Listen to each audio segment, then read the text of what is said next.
Good evening, everybody. Welcome to the first of this year's lectures in the God and Good series, organized by the Cathedral and the Department of Philosophy. My name is Henk de Berg. I'm a professor in the School of Languages and Cultures and one of the two directors of the Prokhorov Center, which sponsors this lecture series.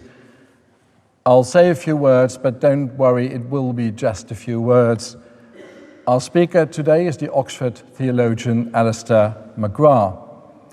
Alister Mcgrath is perhaps best known as a critic of what has come to be called New Atheism, a way of thinking represented above all by the British evolutionary biologist Richard Dawkins and the American neuroscientist Sam Harris. Both Dawkins and Harris have attacked the belief in God from a rational perspective, or rather from what they believe is a rational perspective. Alister Mcgrath has challenged this way of thinking from a less one-sided perspective, which recognizes the existence of different types of rationality. Alister knows what he's talking about. He holds a doctorate in molecular biophysics, as well as doctorates in theology and intellectual history. It is this triple expertise that underpins his lecture today, which focuses on the relationship between science and faith. Now, before handing you over to Alister, I wish to illustrate the complexity of that relationship by way of an anecdote, a little joke. So here goes. The famous Danish physicist Niels Bohr once invited a group of students to his home for informal scientific discussion. However, the students were surprised to see a lucky charm above his house door, a horseshoe to attract good luck. But Professor, one of the students said, "You're a man of science, surely you don't believe in that kind of stuff?" To which Niels Bohr replied, "No, I don't, but I have been assured that it also works if you don't believe in it." Now, that's obviously just a joke. Alister will now take you deeper into the true complexities of the relationship between science and faith. Please welcome Alister Mcgrath.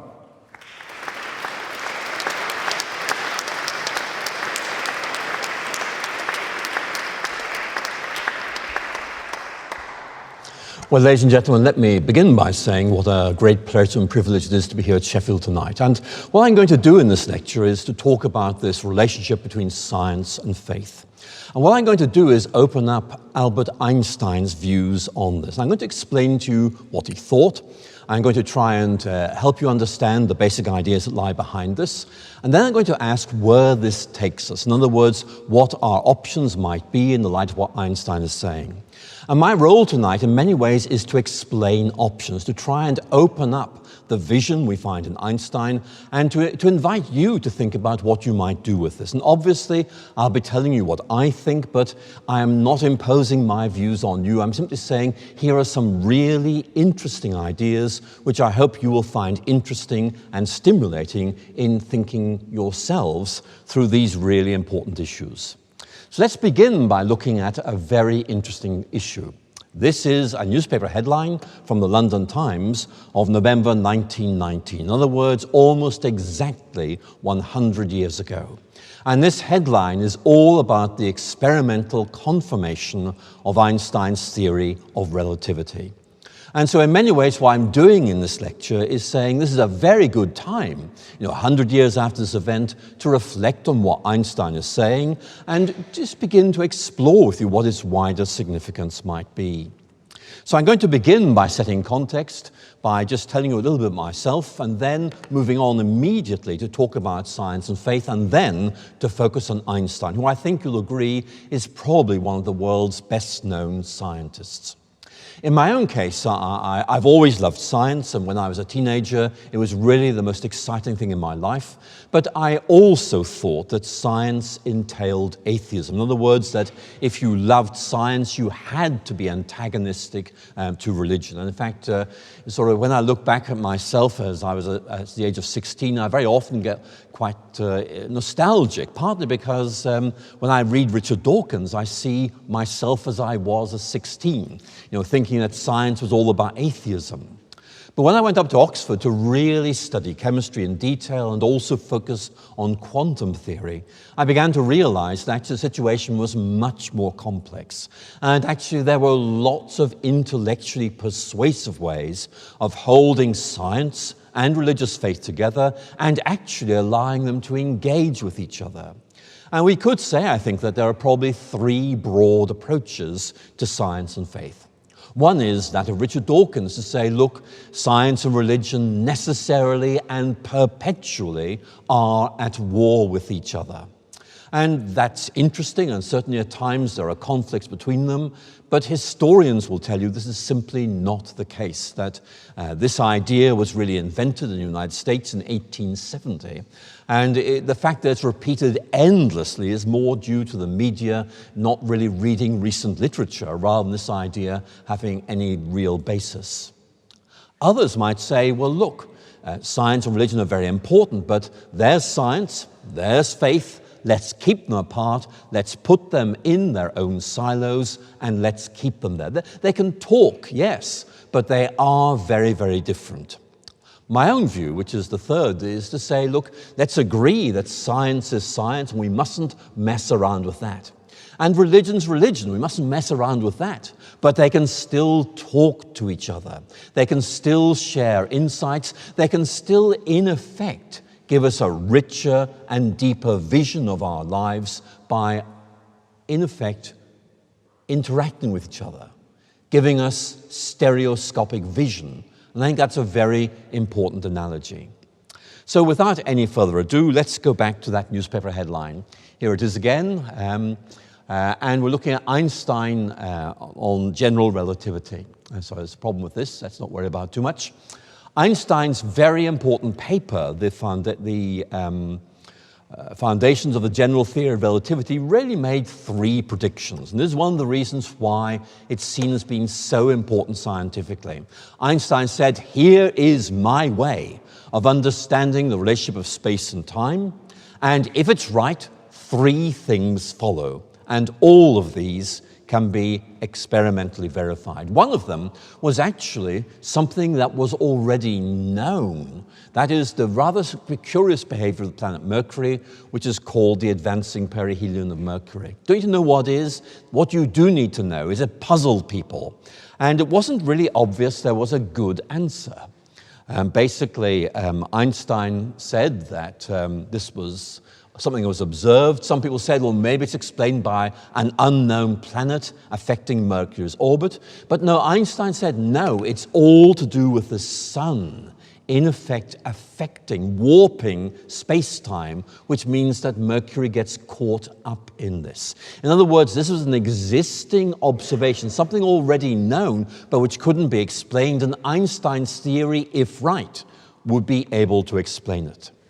Then there was a second issue, which was basically what we call gravitational lensing. And this is about, in effect, gravity bending space-time, and as a result, light passing through it is also deflected. Now, that was new, and this really is what lay behind these observations of a solar eclipse in May 1919, which caused that newspaper headline that I showed you.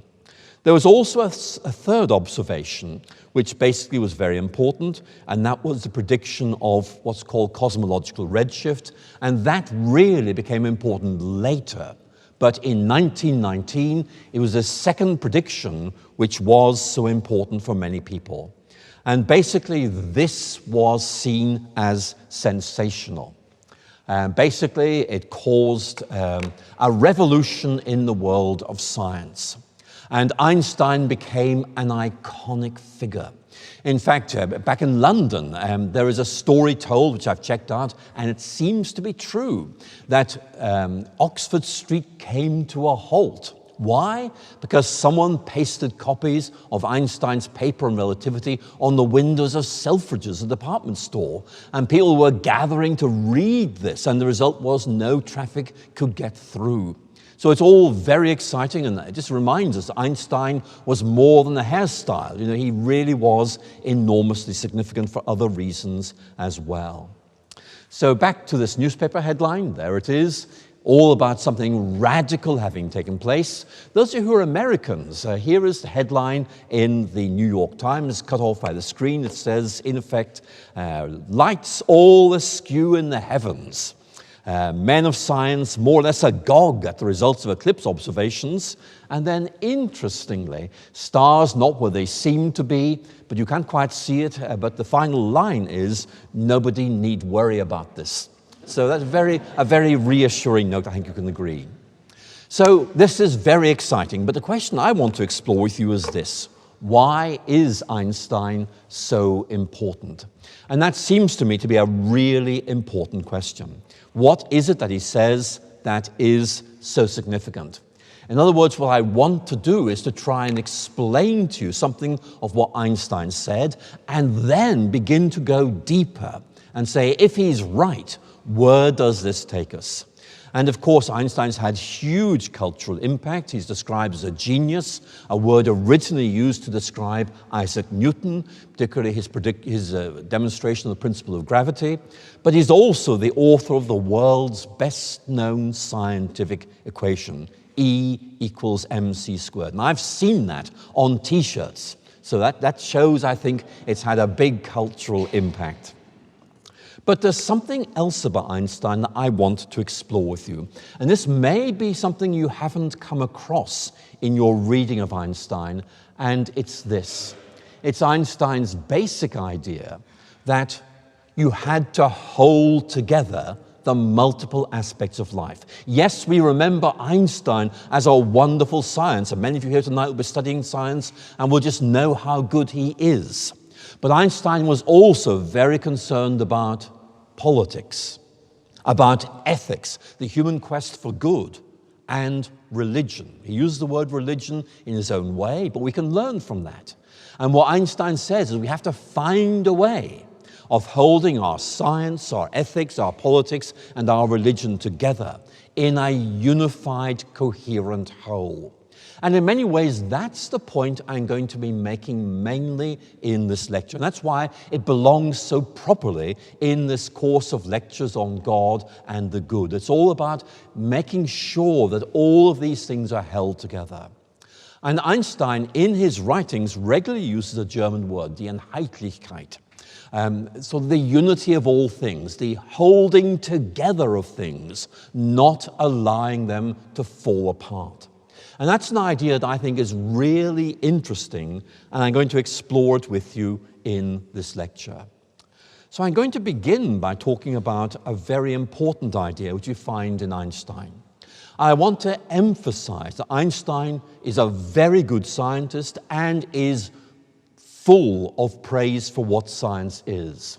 But he also is very, very clear that there are limits to science. In other words, he is very clear science does not and cannot answer all our questions, even though it is so good.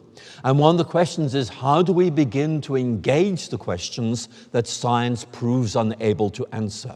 Questions like the meaning of life, what is good, and things like that. Things that you and I think about a lot. And Einstein is very, very clear that these are things that really matter. And to illustrate this, I'm going to look at his essay on socialism. Many of you will not have read this because it's really a quite obscure publication, but it was very important for him. It's his personal political manifesto. And in this article, Einstein says, look, science can't do politics. It can't tell us what is good socially. It can't tell us what we should be aiming for politically or indeed ethically. It can help us get there, but it can't give us this ethical or political vision in the first place. So basically, here's a quote from Einstein which I think really helps us see what he's getting at. He says, science cannot create ends and even less instill them in human beings. Science at most can supply the means by which to attain certain ends. In other words, science does not generate a moral or a political vision, though it can help us to implement it. But he's saying this vision, whether it's ethical or political or religious, comes from somewhere else.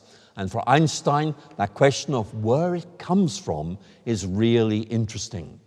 So he makes a very good moral case for socialism, perfectly aware that science isn't actually able to deliver this. So he goes on to say this. This is from the same article on socialism. He says, science cannot create ends. It cannot multiply the means by which to make them. And he then goes on to say, in this very important lecture given at Princeton in 1939, basically, this is his summary of why science is really, really good, but it doesn't move into certain questions, like what is the good? And here's what he says. The scientific method can teach us nothing else beyond how facts are related to and conditioned by each other. He's saying that's important, but we need more than that. And here's what he says. The aspiration towards such objective knowledge belongs to the highest of what man is capable, yet it's equally clear that the knowledge of what is does not open the door directly to what should be. Those of you philosophers will immediately say, that's David Hume. You can't move from what we observe to what we say is relevant and ethical. And then he goes on to say, one can have the clearest and most complete knowledge of what is, and yet not be able to deduce from that what should be the goal of our human aspirations. In other words, science is not able to deliver moral values. Now, some of you will have read the new atheist writer Sam Harris's book, The Moral Landscape, in which he does argue that science is able to deliver reliable moral values. Those of you who've read that book, I think, will have very serious misgivings about it, because A, he in effect smuggles in moral values from somewhere else. He doesn't take account of Hume's difficulty in getting from is to ought.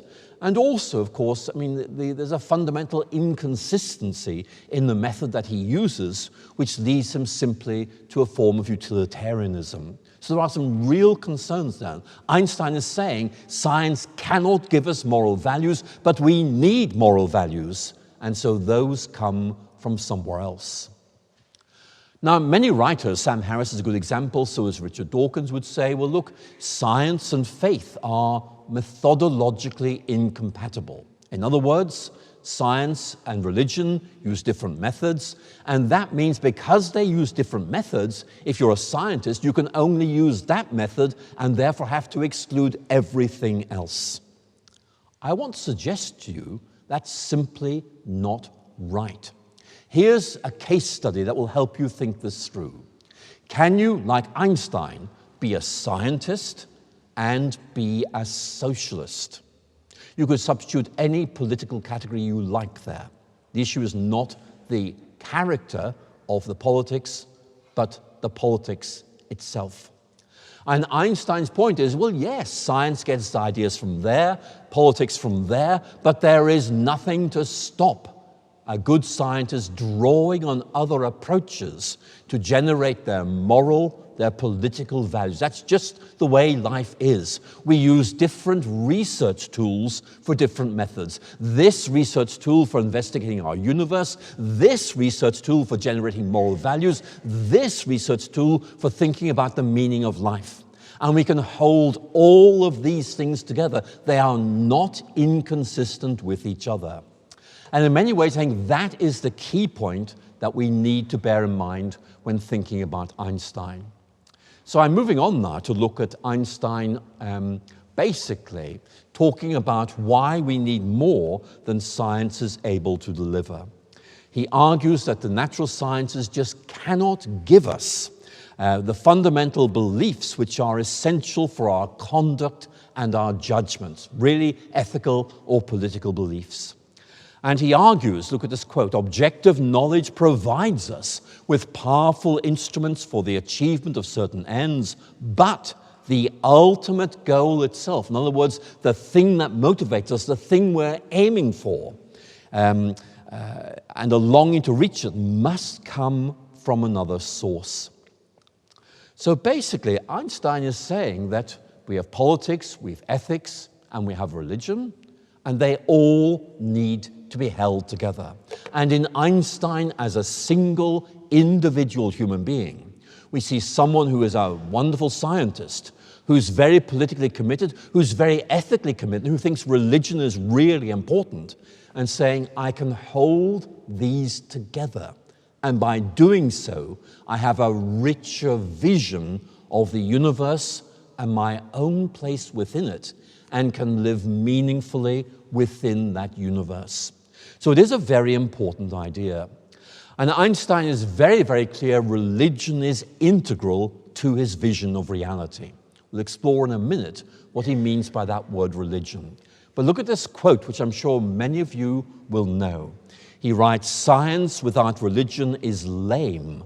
Religion without science is blind." What does he mean by that? He's saying that really religion provides an impetus, a stimulus, a fundamental motivation for studying science. And as you'll see in a moment, one of Einstein's great themes is that religion is the recognition of a mind that lies behind the universe. That the universe discloses some transcendent reality which we never fully grasp, but nevertheless we begin to glimpse it. And by science is able to help us glimpse it better, and thus provides a motivation for doing science. And he also makes the point that religion can go wrong and science can actually help correct it.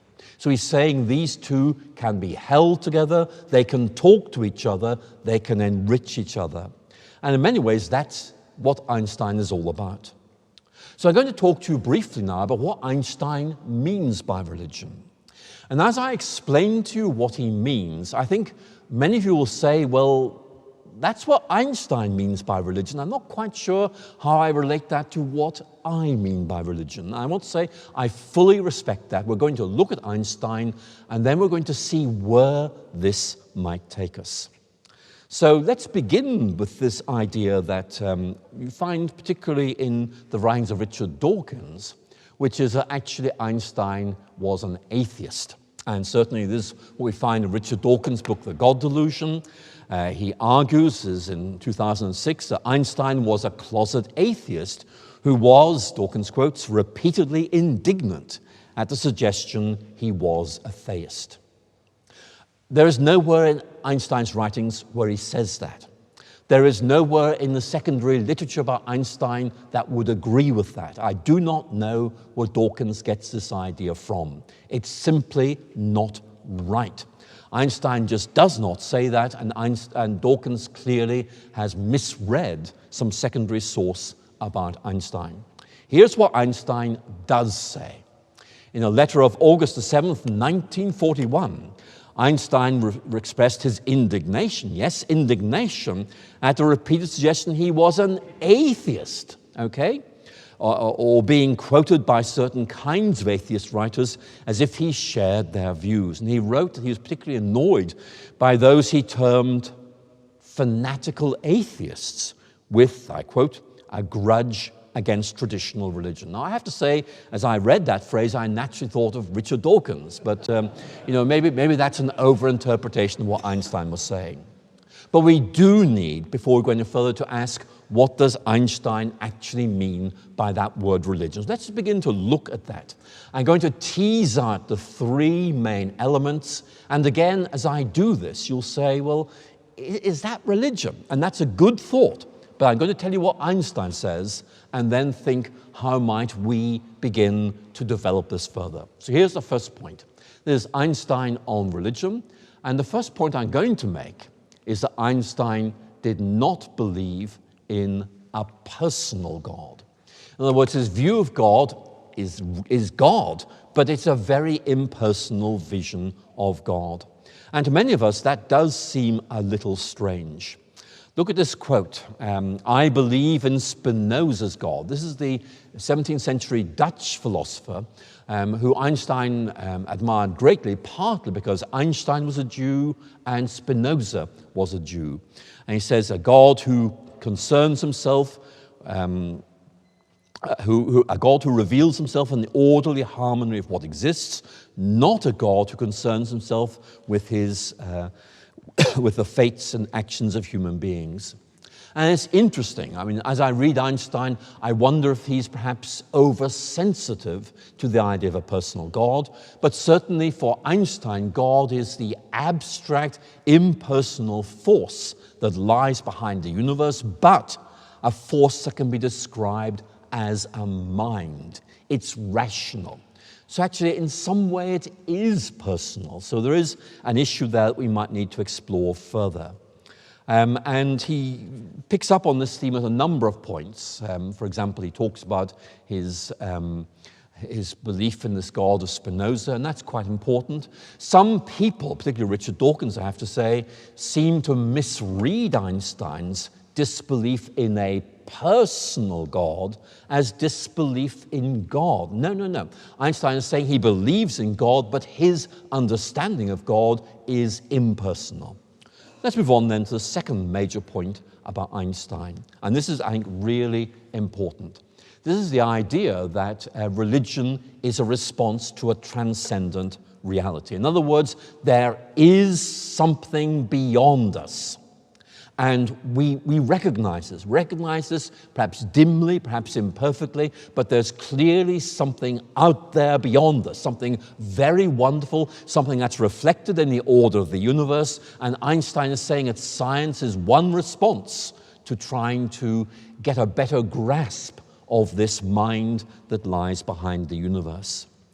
And basically, if you look at this, it's very, very clear that he is saying that this really is important. In fact, at one point, if you look at the second quote in his correspondence with a German writer called Karl Popper, Einstein says a belief in a personal God is preferable to the lack of any transcendental outlook on life. And it's here that he begins to use this language about mind or reason.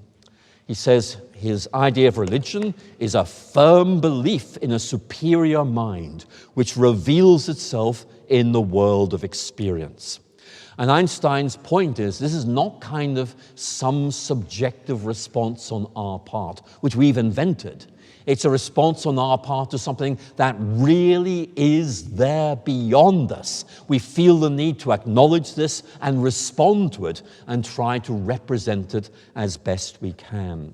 And for Einstein, religion is a representation or recognition of this transcendental outlook. So basically, there's some very interesting points there. But of course, there's a third point.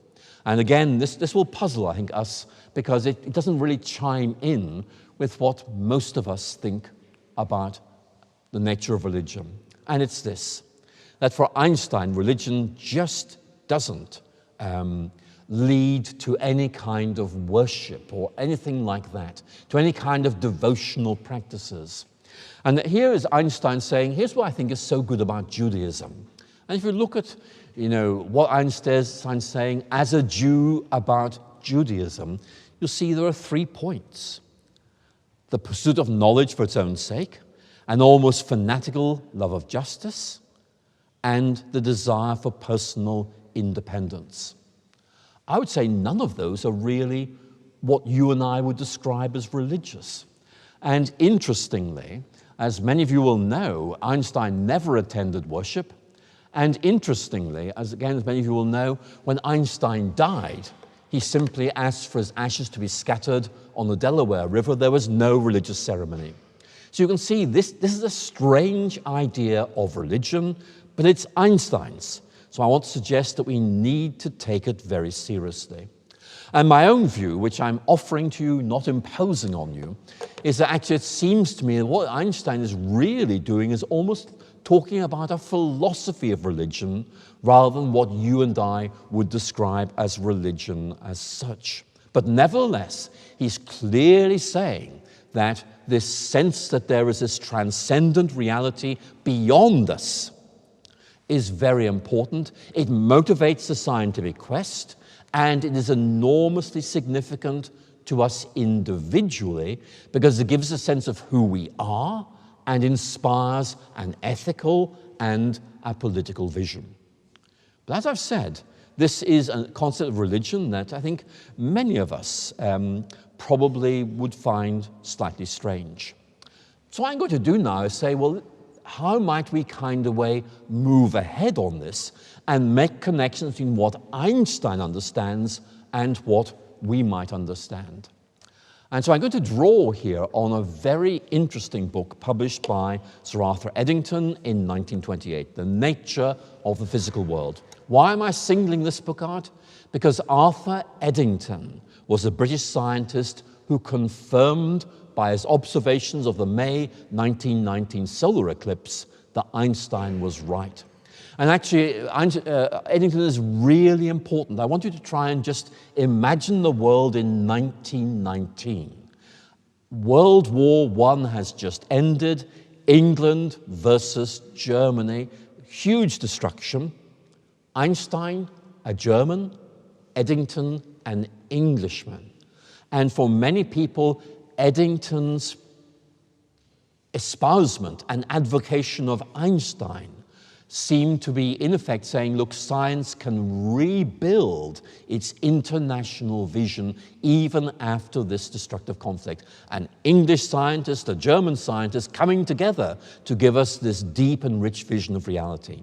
So this is his book, The Nature of the Physical World.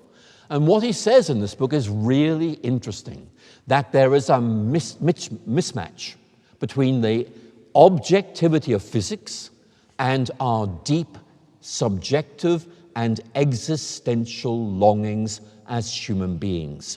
We want to think about meaning and value. We want to ask why we're here, what we're meant to be doing. And physics doesn't answer this question. And look at this very understated quote from Eddington.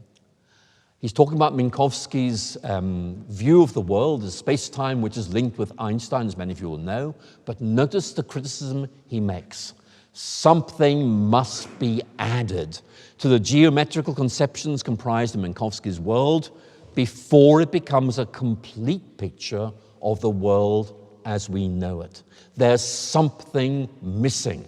And this is Eddington's key point, which Einstein reinforces, that physics on its own is not able to satisfy what you and I as human beings are looking for. It's good, it fills in part of this big picture, but only part.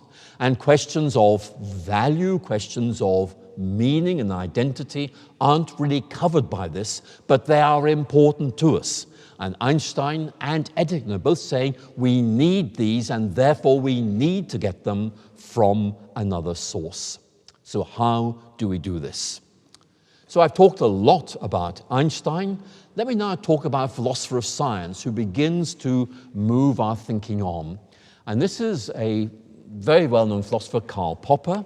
And he's talking about what he calls ultimate questions. What he means by this are questions that really matter to us. Who am I? Why am I here? Do I really matter? And science can't answer them. He writes, it's important to realize that science does not make assertions about ultimate questions, about the riddles of existence, or about man's task in this world. Now, I want you to notice that Popper is not criticizing science at all. He's saying science is science and it's wonderful, but it has its limits. And therefore we need to respect these limits and figure out how we deal with the big questions that lie beyond the scope of science. And he also just makes one more point, which I think is very important, and it's this. And again, he could have had Richard Dawkins in mind as he wrote these words. The fact that science cannot make any pronouncement about ethical principles has been misinterpreted in indicating that there are no such principles. No, they're not. They're there. It's just that science can't help us to find them. We need a moral philosophy. We need a theology if we are going to be able to find these. And so Popper, Einstein, Eddington are really all saying science is wonderful but has its limits. That's not a problem. It fills in a very important part of this big picture of reality, but we need more than this if we're going to live authentic human lives. So it's a very interesting question. Einstein himself struggled to understand the importance of this subjective aspect of life. And so I'm going to introduce you to a very interesting note that Einstein wrote on the death of one of his friends. And this is Michele Besso, who died in March 1955. And he wrote these words of consolation to Besso's family after his death. I'm going to read it to you, and you'll find yourselves puzzled by it. It doesn't sound like a very helpful letter of consolation. Now, he, i.e. Besso, has departed from this strange world a little ahead of me. That means nothing, for believing physicists like us know that the distinction between past, present, and future has only the meaning of a persistent illusion. Now, as you read that, perhaps you share my slight bewilderment. What would the family have made of this letter? I struggle to think about. But do you see the point he's making? He's saying, if you're a physicist, then there's past, there's present, there's future, and these are just physical realities. They're objective. But you see, we weren't there in the past. We hadn't been born. We are here in the present. We won't be present in the future because we'll be dead. And actually, that transition matters quite a lot to us. And the point that Einstein himself struggled to grasp, and which many of his friends began to say needed to be addressed, is quite simply, isn't the subjective existence we live really rather important? This is Rudolf Carnap, the very famous Austrian physicist, a member of the Vienna Circle, commenting on this problem within Einstein. They got to know each other at Princeton in the 1940s, and he writes these words, I think are very interesting. The problem of now. In other facts, there's now, and you and I exist here, but we won't exist in the future. Worried Einstein seriously, he explained that the experience of the now means something special for men, for people, something different from the past and future, but that this important difference does not and cannot occur within physics. And Einstein thought that these scientific descriptions cannot possibly satisfy our human needs, that there is something essential about the now which is just outside the realm of science. In other words, we need more than science if we're going to be able to deal with this. So now what I want to do, if I may, is just begin to explore with you how we might begin to say, well, look, supposing this is right, supposing we say science is really good, but it only answers part of our questions. What ways of thinking, what models, what analogies might we use to help us think through how we might value and respect science, but at the same time say things like ethics or religion are really important and need to be brought into this conversation. So I'm going to talk to you about an approach which I personally find quite helpful. If it helps you, then great. If you don't find it helpful, there are other options available as well. But the two I'm going to explore with you are very simple. Number one, science and religion give us different perspectives on life. Number two, science and religion engage with reality at different levels. Now, I'm going to explain what I mean by this, and afterwards in Q&A, we'll have plenty of time to talk about this more, but each of these really are quite interesting. And to get our thinking going, I'm going to bring a female voice into this conversation, and a female voice from the north of England. I'm talking about Mary Midgley, who was a well-known philosopher who, until her death, lived in Newcastle. And she wrote these words, which I think are really important. For most important questions in human life, a number of different conceptual toolboxes have to be used together. Again, for most important questions in life, a number of different conceptual toolboxes have to be used together. Science is one of those, yes, But there are others as well. And Midgley is critical, severely critical, of those who say we'll use only one toolbox, like science. And so Midgley is very critical of Richard Dawkins for simply limiting reality to what science is able to say. And many of you will know that this attitude that science is able to answer all our questions and that, in effect, no other discipline can do this is sometimes called scientism. Again, scientism. It's not a very helpful word, but you need to be aware that that idea is there. And Mary Midgley is really critical of this. She says that actually we need more than science if we're going to deal with this. So let me quote to you to give you an idea of the problems that are raised by this from a book by the American philosopher Alex Rosenberg, who is one of these new atheists. And he wrote a book called The Atheist's Guide to Reality, which was published in 2011. And in this book, he says, I'm going to answer some big questions using science and only science to answer them. Okay? So here are the questions he asks. Is there a God? No. What is the nature of reality? What physics says it is. What is the purpose of the universe? There is none. What is the meaning of life? Ditto. Again, you see, he's just saying, using science as my only conceptual toolbox, these are the answers I must give. But there's one more, and I think you'll find yourselves unsettled and worried by this one. What is the difference between right and wrong, good and bad? That's a good question. Here's his answer. There is no moral difference between them. I'll read that again. There is no moral difference between them. Now, as I read those words, I hope many of you are saying, that can't be right. And indeed, when I first read them, I thought that can't be right. I thought there's something missing here. Surely he meant to say that there is no difference between them that science is able to uncover, which I'm happy to agree with. But he's not saying that. There is no difference between them. I want to suggest you just can't live with that. Because for all of us, what is right, what is wrong really matters. And we can't just say there's an invention or there's no difference between them.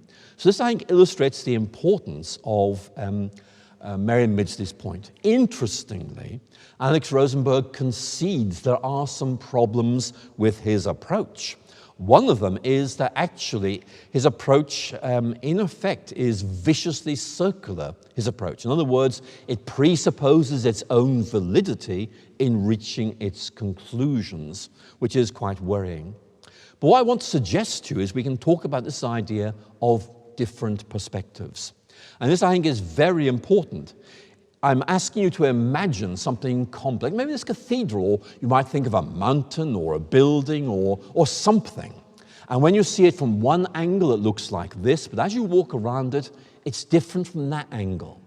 And the point that this perspective model says is, look, as you look at a really complex entity, like our universe or human existence or this cathedral, different research methods give us different insights. And we might say, well, this is the only one that works, therefore we use this only. Or we might say, look, each is working on the basis of its own distinct assumptions. Let's try and accumulate them. Let's try and integrate them. Let's try and bring these different approaches together. So you might say there is science, there is moral philosophy, there's religion, there is poetry. These are different perspectives. And by letting them talk to each other, they're able to enrich each other. And again, Mary Midgley, I think, is very important. She writes like this. Again, she's very critical of Richard Dawkins. She says, Scientism, again, science only can answer our questions. Scientism's mistake does not lie in overpraising some form of knowledge, but in cutting that form off from the whole of the rest of thought, in treating it as a victor who has put all the rest out of business.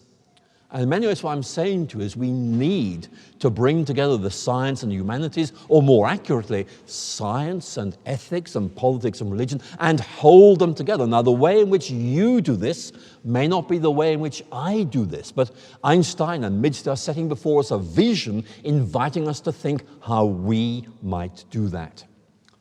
So it's a very important point, I think. So that's one way of thinking about this, different perspectives. The other is to say we can think about different levels of engagement. That in fact, science and religion, in fact, offer answers to questions at different levels. One level might be, here is how things work. That's really important. But another level might be, here is what things mean. Function, meaning. Different, but both part of this overall way of looking at our world. And that, I think, is very important. It's saying these answers are not inconsistent. You can't, in effect, say they force us to choose one or the other. They, in effect, build up to give us a deeper and richer picture of what things are all about. Here's an analogy devised by the British geologist Frank Rhodes. Went on to become president of Cornell University. And it's a very easy analogy, so just bear with me and imagine you are looking at a kettle that is boiling, okay? You're looking at a kettle that is boiling, and somebody asks you a question. Why is that kettle boiling? Now, I'm going to give you two answers. I'm going to ask you, what might the relationship of those two answers be? Here's answer number one. Well, what is happening is that when you turn the kettle on to boil it, current begins to flow through the heating element, and through a process of energy conversion, it has raised water to boiling point. So, in effect, the water boils. That's a scientific answer. It's perfectly good. And it is. That's answer number one. Answer number two, the kettle is boiling because I wanted to make myself a cup of tea. Now, just think about this. Answer number one is right.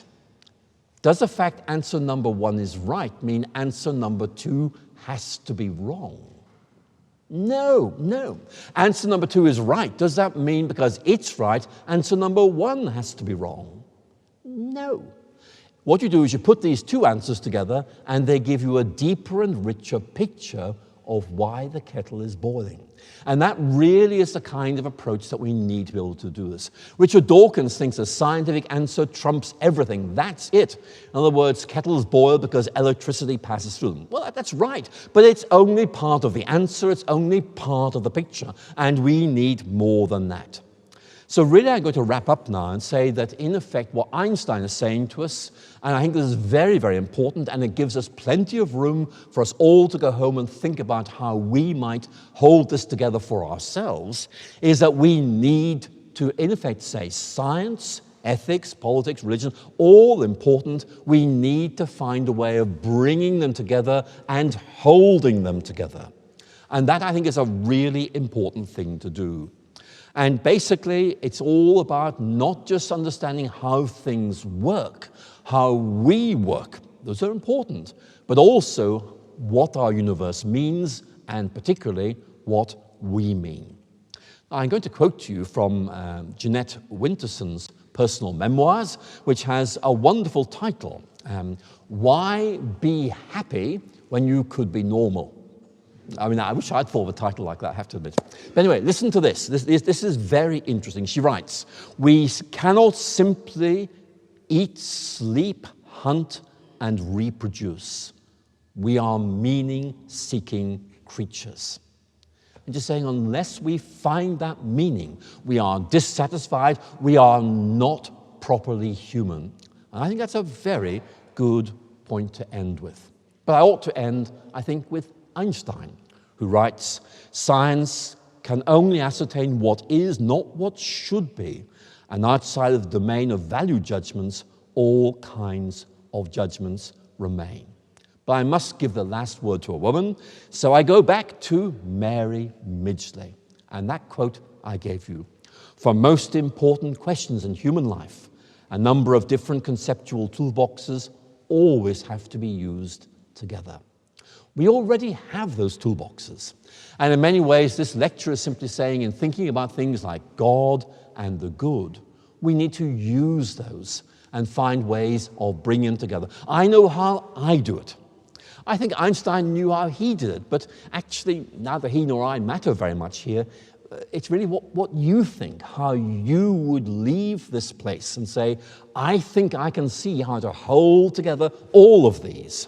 And if you go away from this cathedral thinking that thought, then Einstein will be very happy. That German word, Einheitlichkeit, bringing things together, holding things together, this unification of all these wonderful ideas. Ladies and gentlemen, thank you so much for listening.